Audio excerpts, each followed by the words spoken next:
ایک صاحب نے اعتراض کیا تھا، بہت مشہور تھے، بہت پر اسرار شخصیت تھی ان کی، اور ان سے میرا مناظرہ ہوا تھا نیو یارک میں۔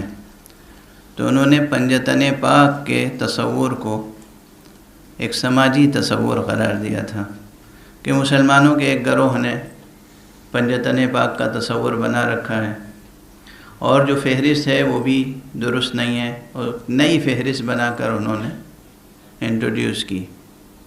اس کے بعد میں نے ان سے گزارش کی وہیں مجمع عام میں نے کہا کہ جب تک قرآن مجید میں 2 آیتیں موجود ہیں، آپ پنجتن پاک کے تصور کو غیر قرآنی تصور نہیں کہہ سکتے، اور نہ صرف یہ کہ غیر قرآنی تصور نہیں کہہ سکتے، بلکہ جو پنجتن پاک کی فہرست ہے اسے تبدیل بھی نہیں کر سکتے۔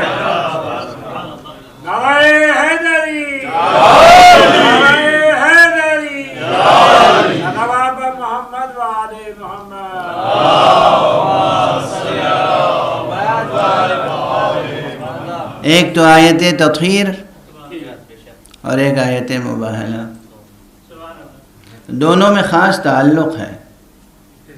میں سن رہا تھا، خدا جزائے خیر عطا فرمائے اور قبول فرمائے آپ کی تلاوت۔ محفل کے آغاز میں غالباً قرآن کی تلاوت کے بعد حدیث قصہ کی تلاوت بھی ہوئی۔ اس حدیث قصہ کی تلاوت ایک خاص مناسبت رکھتی ہے محفل مباہلہ سے، اس لیے کہ آیت تطہیر 3 مرتبہ نازل ہوئی ہے، کم از کم 3 مرتبہ نازل ہوئی ہے آسمان سے آیت تطہیر، جس میں سے ایک موقع مباہلے کا موقع ہے۔ جب یہ طے پا گیا کہ مباہلہ ہونا ہے تو حضرت نے روز مباہلہ صبح کے وقت میدان مباہلہ میں جانے سے پہلے سب منتظر ہیں کہ کسے ساتھ لے کے جائیں گے۔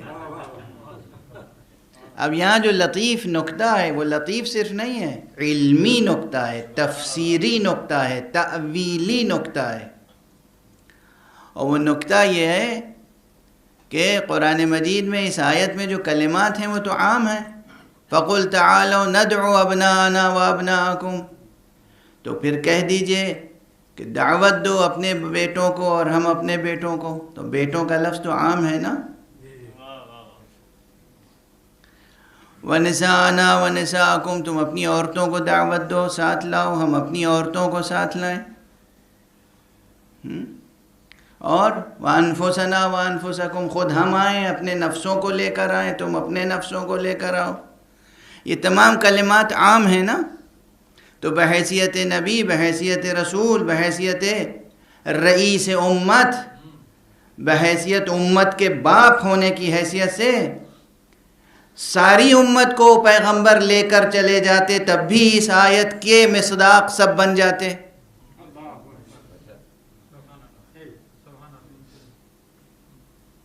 غور فرما رہے ہیں آپ؟ سب کو ساتھ لے جاتے تو کوئی اعتراض کا محل نہیں تھا الفاظ کے اعتبار سے، چونکہ سب کی گنجائش ہے۔ جہاں سب کی گنجائش ہو پھر بھی رسول سب کو نہ لے جائیں اور چند انتہائی مخصوص افراد ہی کو بلا کر ساتھ میں لے جائیں، یہ گویا نبوت کی طرف سے اعلان ہے کہ اگرچہ پیغام عام ہے، سب اس میں شامل ہو سکتے تو ہیں مگر ہونے کے لائق نہیں ہیں۔ اگر کوئی اور بھی اس میں شامل ہونے کے لائق ہوتا تو میں عادل ہوں، میں رحیم ہوں، میں رؤوف ہوں، میرے دل میں وسعت ہے، میں ضرور لے کر جاتا، مگر تم میں سے کوئی یقین اور صداقت کی اس منزل پر فائز ہی نہیں ہے جو ساتھ میں جا سکے، اور اس لیے صرف چند افراد کو لیا۔ چند افراد کیا؟ خود ہیں، اور حسنین علیہ السلام ہیں، امام حسن ہے، امام حسین ہے، امیر المومنین السلام ہے، حضرت فاطمہ زہرا سلام اللہ علیہ،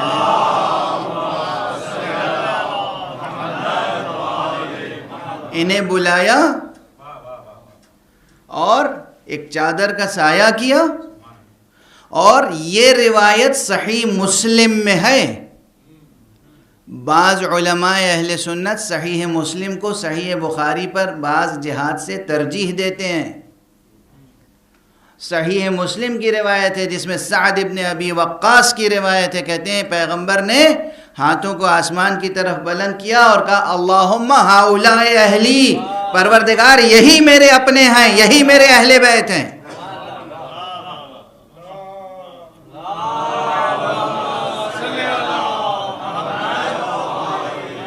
اب میں دو روایتیں اور ہیں تو اپنے انداز سے کہہ دوں روایتوں کی ترجمانی. بھائی خواتین میں کوئی خاتون ایسی بھی تھی جنہیں میدان میں جانے کا زیادہ شوق رہا کرتا تھا، تو اس موقع پہ خاموش کیسے رہتی؟ تو وہ آگے بڑھی، کہا کیا یا رسول اللہ ہم بھی شامل ہو سکتے ہیں؟ کہا نہیں، ہرگز نہیں، تم اپنی جگہ پہ رہو. توجہ فرما دیں. ایک دوسری خاتون بڑھی جنہیں میدان میں جانے کا شوق نہیں تھا لیکن اہل بیت کے حلقے میں رہنے کا شوق تھا. کہا یا رسول اللہ کیا میں آ سکتی ہوں؟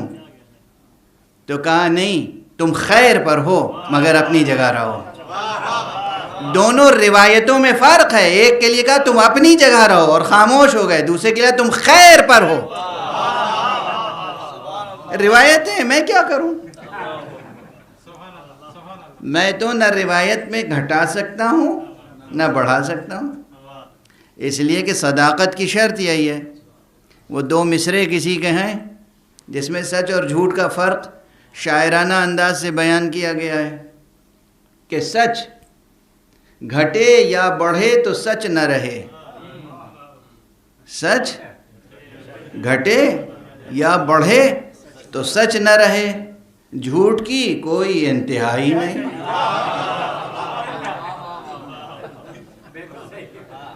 تو سچ کی تو تعریف یہی ہے کہ سچ کو نہ آپ ایک حرف گھٹا سکتے ہیں نہ ایک حرف بڑھا سکتے ہیں. گھٹایا تو سچ سچ نہیں رہے گا، بڑھایا تو سچ سچ نہیں رہے گا. اور بیان حدیث میں، نقل حدیث میں، نقل روایت میں یہ چیز اور کڑی شرط ہے کہ جتنی روایت ہے اتنی بیان کریں آپ.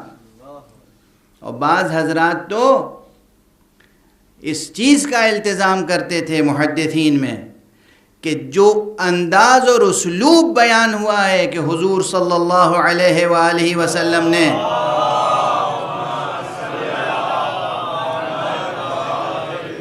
یا معصوم نے کوئی بات کس انداز سے کہی تو محدث نقل کرتے وقت وہی انداز بھی خود اختیار کرتا تھا.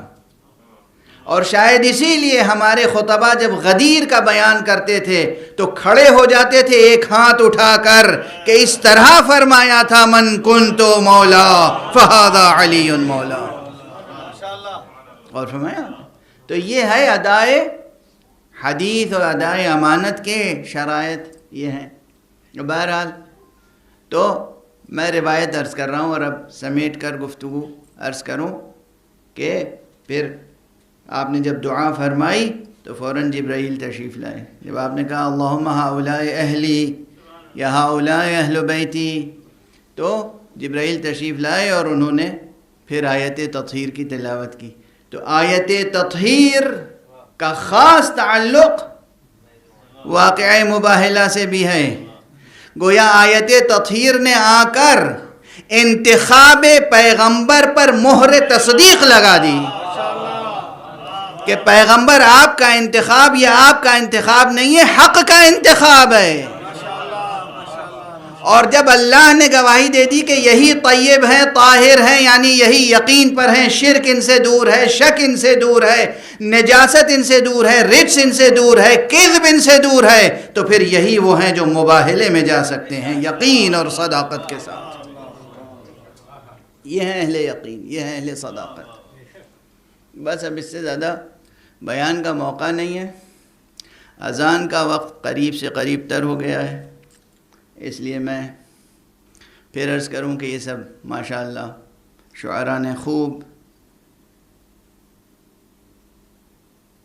اچھے اچھے شعر پڑھے، اور بحمداللہ ہمارے جناب پیام اعظمی صاحب نے تو بہت اچھی منقبت سنائی، وہ قطع بھی بہت اچھا تھا، منقبت بھی بہت اچھی تھی، اور جو نوخیز شعراء ہیں وہ ان شعراء سے درس لے سکتے ہیں کہ مدحت کس طرح لکھی جاتی ہے، کہ شاعری کا حق بھی ادا ہو جائے اور کہیں باطل مبالغہ بھی نہ ہو، کہیں بات حد سے نہ آگے بڑھے اور نہ پیچھے رہ جائے، بلکہ صداقت شعری کا بھی حق ادا ہو جائے۔ صداقت شعری کا بھی ایک تصور ہے، ایک ہے صداقت منطقی، ایک ہے صداقت حکمی فلسفیانہ صداقت، ایک ہے صداقت شرعی، ایک ہے صداقت عرفی، ایک ہے صداقت شعری۔ صداقت کے رتبے ہیں، سچائی کے رتبے ہیں الگ الگ، ان تمام سچائیوں کو ذہن میں رکھیں۔ اور بس اب آخری فقرہ کہہ رہا ہوں، پروردگار ہمیں اور آپ کو سب کو ایمان اور یقین اور صداقت کے اس منزل پہ پہنچا دے کہ ہم اہل بیت اطہار کے سچے ماننے والے اور شیعہ کہلا سکیں، اور ہم صداقت کے اس رتبے پہ پہنچ جائیں کہ جب ہم جھوٹوں پر لعن کریں تو وہ قبول ہو جائیں۔ جو حضرات لعن کے خلاف بہت سی باتیں کرتے ہیں تو میں ان سے دو باتیں کہتا ہوں۔ یہ ضرور ہے کہ ہر سخن موقع و ہر نقطہ مقام دارد، ہر بات ہر جگہ نہیں کہی جاتی، ہر سچ ہر جگہ نہیں کہا جاتا، لیکن جہاں تک لعن کا تعلق ہے، اس آیت مباہلہ کی روشنی میں تو با جماعت لعن کرنے کا حکم ہے، با جماعت لعن کرنے کا حکم ہے جھوٹوں پر۔ فَنَجْعَلْ لَعْنَةَ اللَّهِ عَلَى الْكَاذِبِينَ، تو ہم سب کے سب قرار دیں لعن الہی جھوٹوں پر۔